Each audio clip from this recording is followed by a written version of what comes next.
Hey, how's it going, guys? Ancient Rune here, back with another Borderlands 3 build video, and today I'll be going over my Mantis damage build called our Mantis Flynt. This build is all about maximizing the damage of Mantis Cannon. You may have seen in some builds me using it for damage with some other stuff, but this build does not care about all that other stuff. We use damage formula and dots from our man Flynt to deal up to billions of damage to enemies. This build does suffer if you can't crit or it's hard to crit an enemy, so we do have some backup options, which really only happens with some bosses. Since this build utilizes Arm and Flynt, we also will be taking dot damage formula into account. To learn more about that, take a look at my Zane build called Alchemical Agent, which I will link down below in the description. Don't forget to like the video and subscribe to the channel. The save file will be found in my Discord, which is linked down below, and I hope you guys enjoy. Alright, and for the gear, we have some pretty flexible options, which is pretty nice and will help gearing a bit. Of course, the better gear you have, the more damage you'll do, but unless you're doing like true trial raid bosses, having perfect gear shouldn't matter that much. Now, first off, we have a kick charger. This is just my fight for your life option. You could use plenty of different stuff. You could use a beacon, kick charger, plasma coil, free radical, herald. I'd probably go kick charger or free radical, maybe a beacon, or you could try backburner. And I have the LE crit anoint just to give strong double dipping on kills, since we don't have much gun damage going on. If you play right, you shouldn't have to worry about going down, and I don't go down too often once you just kind of learn how to play the game. And then for my main damage in mobbing, we don't really have to worry about dots too much. Could also just depend on the gear, but for mobbing I like to go a Unforgiven with a max crit damage of 432. Card crit is a pure multi-crit damage, so it's incredibly strong. And then we have the Mantis Cannon damage anoint, which it says 150, but it's actually 300% V2 damage, which is additive with Guardian Angel. I do have some other stuff here. You could go like status effect damage or LE crit on this. When we use Arm and Flynt for the dots, it'll take the Mantis element, so we're using shock, so it'll do a shock element no matter what the card element is on our guns. So we can use LE crit, or you could use a Guardian Angel. And then I have a face puncher because some shields we don't have an easy way to apply hair, so because we do use that here, so you could use a face puncher swapping. I have times 14, but times 7 will be better because you'll be reloading less, but I don't really use those other options much, so I don't really have the other face puncher. And then a Guardian Angel. For peak damage, you'll want to aim down sights with the Unforgiven and shoot and crit. This will be peak Mantis damage and peak dot hit. And then you want to swap to a Guardian Angel and either crit again with your Mantis or crit with the shock bullets to get the elemental crit Nova, because the Nova dot is based off of the dot applied and not the crit. The damage we do with this crit here for the anoint does not matter. The only part that matters on the Guardian Angel is having card crit can help with the 21% at max. That's really just if you use a Guardian Angel for damage. So I also have a Guardian Angel here with Mantis damage anoint and the status effect damage anoint. LE crit will be peak here, but for most things I just use an Unforgiven and do fine. Using a Guardian Angel also means that non-critting could do a bit more damage. You'd want to definitely use the Mantis damage anoint, but I don't really mess with that enough. I just have like a bunch of different guns here that I don't really use often. You could also have a Zepsis Eruption around just to like do a quick debuff, could be nice. That's really just min-maxing here. Most of this is just backup weapons for bossy if I really need to. And then we have a couple shield options. For maximum damage, you're going to want to go an Old God. For the shock damage here, you want a shock one, because that is what we will use for the Mantis element, because Cryo does not have a dot in Borderlands 3. It'll just auto freeze with Arm and Flynt. So we have a shock Old God here. If you want to do bossing stuff with guns here, mainly for like Rotan and Valkyries, then you could get elements of that. The part I like to use is recharge to get back our shield full for topped off, but you could also go absorb, or you could go like vagabond for movement speed, but I like to use recharge the most, and you're going to want AC applied terror here, since we'll be constantly using Mantis Cannon. We'll constantly have terror up, paired with Mantis or terror damage and fire rate here on our grenade. But some other options here are the version O.M for the increased damage to our action skills with the circle that comes down. It is weird with terrain and does not always work, so it's not something I use often, and also means having to constantly stay in one place. You also have the Band of Sidorak. This is really good for topped off uptime. Topped off is really important here and really taken advantage of, and the reason why we go barrier. Topped off gives 200% cooldown here, so it's just really useful for keeping Mantis spammable in a pure Mantis build, so it's just really nice. Now you do have a lot less shield, so you will get to health gate a lot faster here. So you are a little less tanky, but still good. Then we have a Frozen Heart here, which I really enjoy, and probably my second most used shield, because you can freeze enemies, which means they'll stop attacking you. You'll get Nova damage returned as health for alternative healing, and also they'll be frozen and stay in place, so you can take your time and crit enemies, and it'll be a lot easier. This is really good if you're not as good aim. I even still use it, and sometimes if I just want to have an easier time, or if I just want to crit enemies better, maybe I'm having an off day. But this is still really good. This is where you would want to face puncher swap, and if you didn't do that, you'd be losing a lot of damage. Just using the Nova or the Frozen Heart in general is losing damage, because you lose 20% shock damage. It is a good option. And it's not terrible face puncher swapping, it just kind of makes the build more interactive, you know? And then for the grenade, it doesn't actually matter what grenade you use, because we have no way of throwing grenades here. We don't have duct tape mod, fractal frags, nor do we have drone delivery, and we're using 2 action skills, so we don't have a grenade being thrown. We don't have a revenge generator, or however you say the grenade throwing shield. You just need literally any grenade with terror damage and fire rate, and that will do good for you here.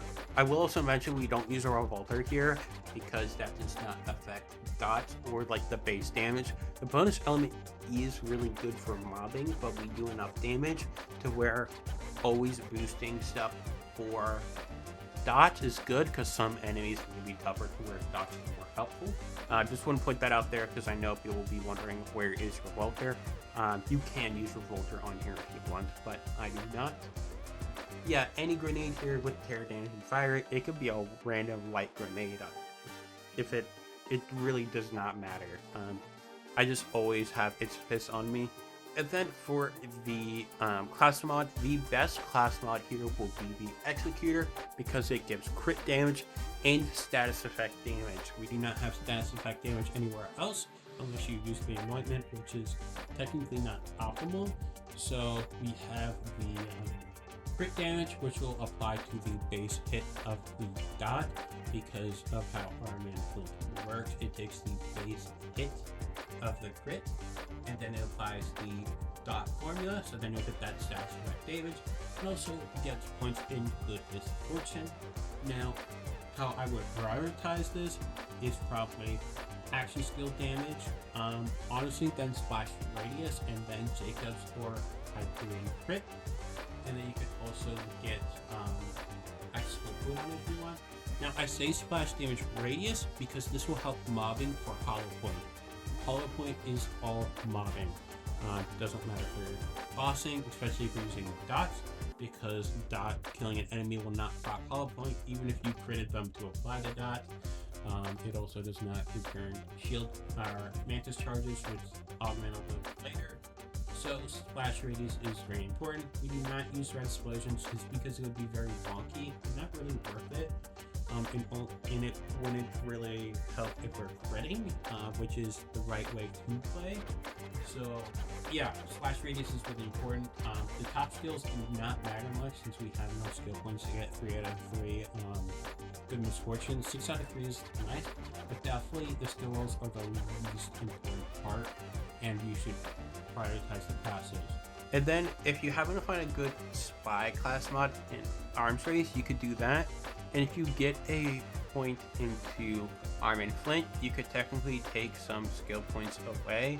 You take like 6 skill points because we don't need eraser or sheer will, or then at this point arm and flint, we just need to get the proliferation. And then you could try some weird stuff with Kung Fu Collected and some rain freeze and some refreshment, or you could put some points into here for, I'd probably mainly go for Donnybrook for the health regen for some better survivability, basically some more gun support if you want to do it. But yeah, that's the main thing with it. And then either commitment or Headsman's Hand. The main thing is just the skill rolls are nice. Commitment points would help with cooldown. Headsman's Hand would help with the crit damage. What it severely lacks to compare to a good executor, and you would need like a perfect spy compared to like a okay executor maybe. I haven't done the math, but just in my head, I don't think it's worth it over an executor, and also executor is easier to farm. Hustler here. We have Hustler because of alchemical agent build for enemies that are hard to crit or can't crit, mainly that can't crit. We have the Hustler, so like with Wotan has phases where you can't crit.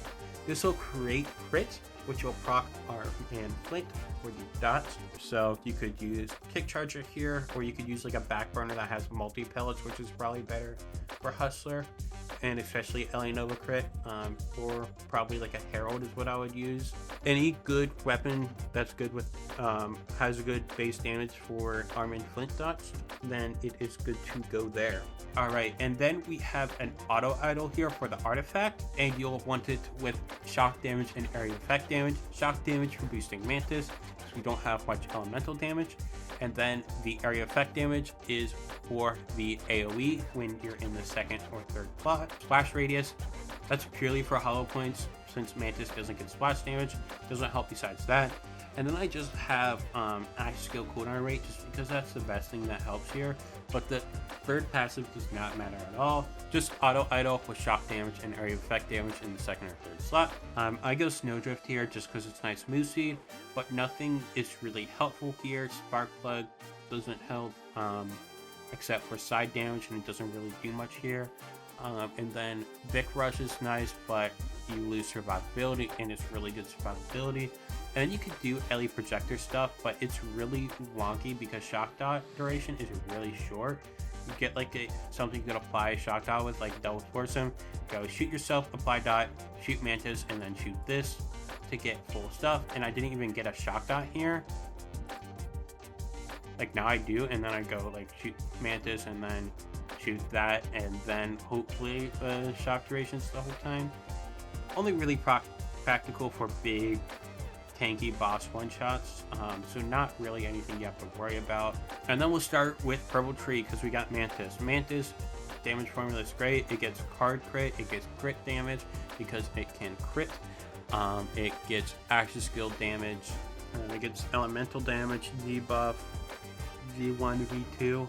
I don't think I'm missing anything, but it's all in the damage formula, which you can find in the Zane doc, which will definitely be linked down below. Yeah, Mantis Cannon is really strong. Low cooldown, 3 charges, crazy. So we'll start here. So these here are basically dump points. We have Renegade for the health regen for survivability. Mana Focus, accuracy and handling doesn't help Mantis accuracy, but I feel like it helps me aim. So I take it, and I go 5 points just for going down the tree.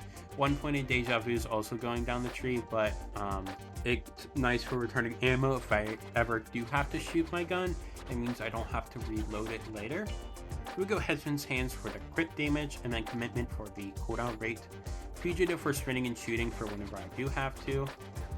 Sheer Will for 15% cooldown, because the stacking cooldown rate does not apply to Mantis. I literally just take it because it's the most beneficial thing here. I could possibly mess with some Art of War to use when I go into fight for life, but I don't really feel like messing with that, and I do such weird stuff that it may not be worth it. And then I just go Eraser just because if I'm doing gun stuff with Hustler, Eraser could help there, so I may as well take it. and that's why I only have 2 points, because technically sheer will is more practical. The stacking cooldown does help barrier, so there's that. And then for our man Flynt here, this is a double dipping dot it applies. It gets it does the base hit damage of Mantis, so it gets the whole Mantis formula of the crit it hits, and then it gets the stat spec formula, so dot damage, elemental damage, elemental matchup, which Mantis Cannon will as well. So if it's like shock damage versus shields, it'll get that matchup. V1, V2, debuff. It doesn't crit, so it can't get crit. But that's also all in the formula stuff. Yeah, insanely strong, and that's how we deal billions of damage. It's crazy. And then blue trees basically to get Good Misfortune and Death Falls Close for the kill skill increases for Executor and Commitment and Hesitant's Hands. But we go Violent Momentum. This is purely for fight for life damage, just a little bit of gun damage. That's literally all it's there for, since we're not shooting guns for damage anywhere. Then Cold War for the swap speed. Violent speed just for some movement speed. I go 5 salvation, so if I do shoot my gun, I'll get more lifesteal out of it. Just kind of min-maxing there. And then 1 point in Cool Hand for some nice reload speed. Seeing red to activate our kill skills whenever we activate Mantis. These 2 points of Violent Violence is just from our class mod. And then 3 into Good Misfortune for returning our action skill. A bunch of points is really good for barrier because it has a short duration. And then Death Falls Close for the kill skills. And then I only go 2 points in Borrowed Time because these are extra points, and the action skill duration is extremely nice for barrier. And then here, the skill tree is a little weird. You'll see I don't go Brain Freeze. That's because when we crit enemies, they usually die. And if they don't die, it usually means they cannot be frozen. So that's why we don't go Brain Freeze here. But we go Ready for Action for shield recharge rate and delay for quicker top off. And then Rise to the Occasion for some health regen for survivability. And then Adrenaline's min-maxing for more cooldown rate. We have like over 300% here. And then Really Expensive Jacket is really nice for survivability. Less dot duration means less dots on our shield and health, which means we get to top off faster. And then for barrier here, we go all-rounder to protect us everywhere. And then Deterrence Shield's really nice for stopping enemies from meleeing us, which means less things hitting us, which means easier keeping topped off. That's why we use barrier, is because it's not better survivability, but it does mean we get hit less. So we have better barrier. Clone is better for overall survivability. Barrier's like one niche is topped off uptime, and that's with like this many points and stuff, so that's why we go barrier here. And then for Mantis, of course, the main damage, we go Brain Drain. This only works if it's a crit hit kill, and not if we crit with it and apply a dot and then that dot kills. So that is important, and why we also go so much into pure Mantis damage and mobbing, and why Unforgiven's so good here. And then Proliferation for the additional charges, and especially the damage. This cannon damage increase for charge is a pure maul, so that's like 100% damage. I did test it a while ago. I don't know if when you shoot that full charge, if you get 100% or if you get 80%. I'd have to do more testing, and I don't really care to.